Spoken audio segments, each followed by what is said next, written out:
ওফ! কারোর আছে যে আসুক চাই না আসুক, আমার তো এসে গেছে। ভাই জেন জিরা কি করছে? I just loving it. I just loving. 2014 থেকে আমি যেই কথাটা বলছি, they just proving it right. এটা আমার সবথেকে বেশি ভালোবাসা। First of all I am really sorry for আমার জেনারেশনের জন্য তোমাদের আজকে বিজেপি সরকার মোদিজিকে হচ্ছে গিয়ে টলারেট করতে হচ্ছে, বাট মজা আসছে, বিশাল মজা আসছে। I just loving it like anything else. ও আমি ফিড আপ হয়ে গেছিলাম অন্ধভক্তের সাথে ঝগড়া করতে করতে। I am just done like anything else.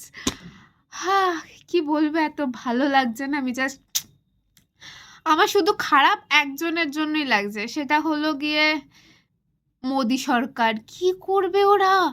এখনো 3 বছর ওদেরকে থাকতে হবে। এরা তো রিল বানিয়ে বানিয়ে, মিমস বানিয়ে বানিয়ে শেষ করে দেবে। মোদিজির তো মানে অভ্যাসই নেই কোনো কোয়েশ্চেন ফেস করার। কেউ কোয়েশ্চেন করলেই তো অ্যান্টি ন্যাশনাল হয়ে যেত। জি নিউজে দেখলাম যে পাকিস্তানি অ্যাঙ্গেল পাওয়া যায়। আরে আমি আগের দিয়েই জানতাম পাকিস্তানি অ্যাঙ্গেল পাওয়া যাবে।